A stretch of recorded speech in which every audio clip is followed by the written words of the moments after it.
नमस्कार दोस्तों, जय जोहार। मैं कौशल तिवारी और भीनिया संध्या में आपका स्वागत है। छत्तीसगढ़ में बैठी डबल इंजन की सरकार के मुखिया आदिवासी, छत्तीसगढ़ के कृषि मंत्री आदिवासी, छत्तीसगढ़ के वन मंत्री आदिवासी हैं और उसके बाद भी यदि आदिवासियों को पुलिस मार डाल रही है। सवाल नक्सली घटनाओं का नहीं, वह मामला तो टाए टाए फिस हो गया या उसे लीपापोती कर दी गई, जिस मामले में नक्सलियों की आड़ में एक रसोइये को, स्कूल के रसोइयों को मार डाला गया था। आधा दर्जन से अधिक बच्चे उसके अनाथ हो गए, मां के आसरे रह गए। तब आज हम सवाल उठा रहे हैं आदिवासियों को लेकर, सरकार के रवैये और आदिवासियों के साथ हो रहे अत्याचार को लेकर। मामला छुई खदान से ना जोड़े, क्योंकि उस क्षेत्र में भी बड़े आदिवासी रहते हैं और वे लगातार श्री सीमेंट को लेकर आंदोलित हैं। कल तो बड़ा आंदोलन हुआ, ट्रैक्टरों में तिरंगा यात्रा निकाली गई विरोध के लिए, और 1 2 4 6 10 गांव नहीं, 3 दर्जन गांव, 37 गांव हैं जहां के लोग इस प्लान का विरोध कर रहे हैं, क्योंकि उन लोगों ने शायद देखा होगा बलौदा बाजार क्षेत्र में किस तरीके से खेती बर्बाद होती है, किस तरीके से लोग पॉल्यूशन में मर रहे हैं, किस तरीके से पॉल्यूशन जनित बीमारियों से ग्रसित है। और यही वजह है कि ग्राम सभाओं में उन्हें नहीं बुलाया जा रहा है, चिन्हित लोगों को बुलाया जाता है ताकि ग्राम सभा में ये पास कर दिया जाए और सत्ता अपना खेल खेल ले। लेकिन इस 37 गांव के आदिवासियों ने कल खूब बवाल मचा, जिसमें बड़ी संख्या में आदिवासी भी हैं। ग्रामीणों और पुलिस के बीच जमकर झड़प हुई, लाठीचार्ज की नौबत आ गई। यानी किस तरीके से सरकार चल रही है कहना बड़ा मुश्किल। तब आज हम बात कर रहे हैं उस आदिवासी आश्रम का, जहां की बच्चियों को, आदिवासी बच्चियों को प्रताड़ना की खबर नहीं है। हर महीने कुछ न कुछ खबरें आ जाती है किस तरीके से आदिवासी बच्चियां जो आश्रम में पढ़ने के लिए आ रही हैं उन्हें प्रताड़ित किया जाता है। उनके साथ यौन शोषण के भी मामले आते रहे। लेकिन आज हम बात कर रहे हैं खैर झीटी का। पंडरिया ब्लॉक के वनांचल क्षेत्र स्थित कन्या आश्रम में अधीक्षिका ने अपने पति के कपड़े धोने के नाम पर, बच्ची ने इंकार किया कि उसके अधीक्षिका के पति के कपड़े नहीं धोएंगे, तो उसे पूरी तरीके से मारा पीटा, गाल सूज गया है। आप कल्पना कर सकते हैं इस बेरहमी का। और इस पूरे मामले को दबाने की पहले कोशिश हो रही थी, और अधीक्षिका के खिलाफ ये शिकायतें नई नहीं है। पहले भी अधीक्षिका के खिलाफ इस तरह की शिकायतें आती रही है कि वह बच्चों से घरेलू काम कराती है, अत्याचार करती है, प्रताड़ित करती है। इस घटना के बाद आप सोचिए, निश्चित रूप से सत्ताधारी दल के लोगों का अपना प्रभाव है, पहुंच गए थे राजनीतिक दलों के लोग उस अधीक्षिका को बचाने के लिए उसके पक्ष में बात करने लगे ताकि उस अधीक्षिका को बचाया जा सके। आदिवासी मुख्यमंत्री के रहते यह सब आदिवासी बच्चियों के साथ हो रहा है कि किस तरीके से छत्तीसगढ़ में छत्तीसगढ़ियों के शोषण की यह कहानी चल रही। लेकिन इससे भी इतर एक मामला तो बेहद ही चौंका देने वाला है, वह भी आदिवासी से जुड़ा हुआ है।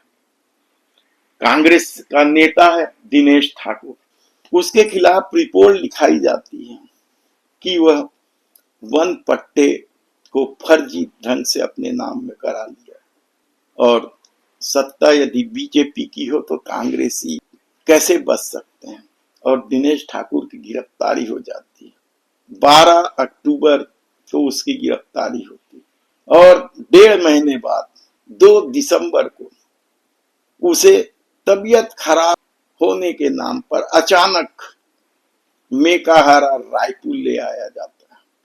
किसी को जानकारी नहीं दी जाती है। न परिवार वालों को, न किसी को।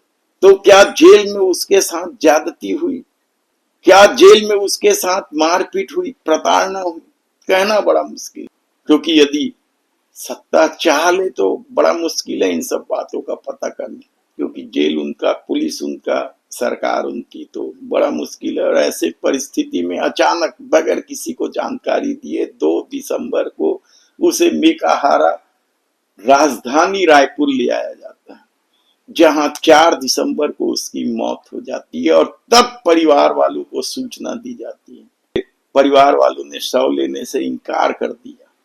फिर से पोस्टमार्टम होगा, फिर से जांच होगी। कांग्रेस ने इस मामले को लेकर तीखी आलोचना की है, जमकर बवाल काटा, और इस मामले को लेकर कांग्रेस हमेशा की तरह एक जांच टीम भी बना ली। देखना है इस मामले में क्या कुछ होता है। लेकिन यदि दिनेश ठाकुर आदिवासी नेता थे और उसे लेकर सर्व आदिवासी समाज, गोंडवाना समाज सामने आ गया, क्योंकि गोंडवाना समाज के थे दिनेश ठाकुर, और गोंडवाना समाज पहले ही किस तरीके से इस सरकार से नाराज है वह छिपा नहीं है किसी से। कवर्धा में तो किस तरीके से बवाल कटा था, किस तरीके से उनके भवन में मूर्ति स्थापना को लेकर बवाल मचा था और लाठीचार्ज तक की नौबत आई थी। तो गोंडवाना समाज बमलई माता को लेकर भी तो जबरदस्त आक्रोशित हुआ था, जब पंचमी भेंट के लिए उन्हें अनुमति नहीं दी जा रही थी। वे जबरिया गए थे, गर्भगृह में प्रवेश कर दिए थे कूद फांद के, उसका भी वीडियो वायरल हुआ।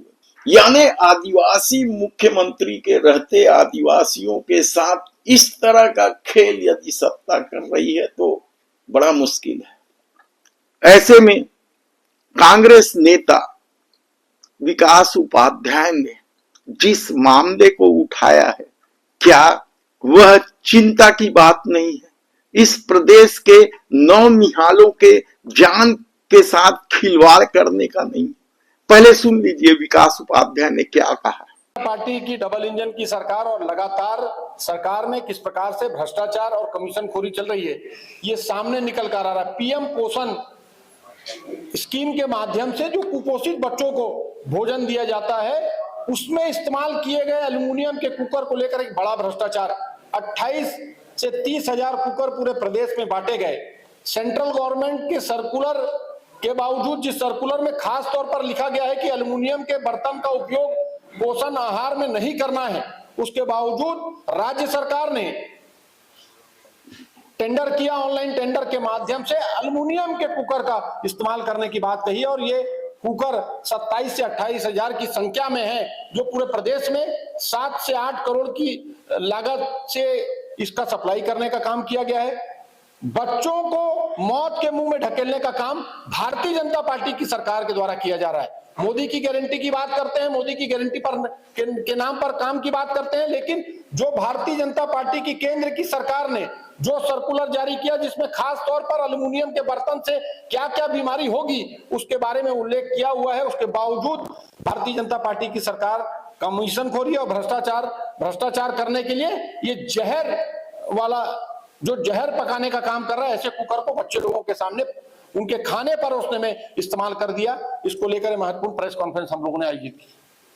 यानी समझिए कि कमीशन खोरी के इस खेल में सत्ता किस कदर माहिर है या किस कदर लगी हुई है कि उन्हें नौनिहालों की जान की भी परवाह नहीं है, और न ही अपने ही मोदी सरकार के गाइडलाइन का ही परवाह है। लगातार इस तरह की घटनाएं सामने आते जा रही हैं। ऐसे में देखना है कि आने वाले दिनों में क्या कुछ होता है।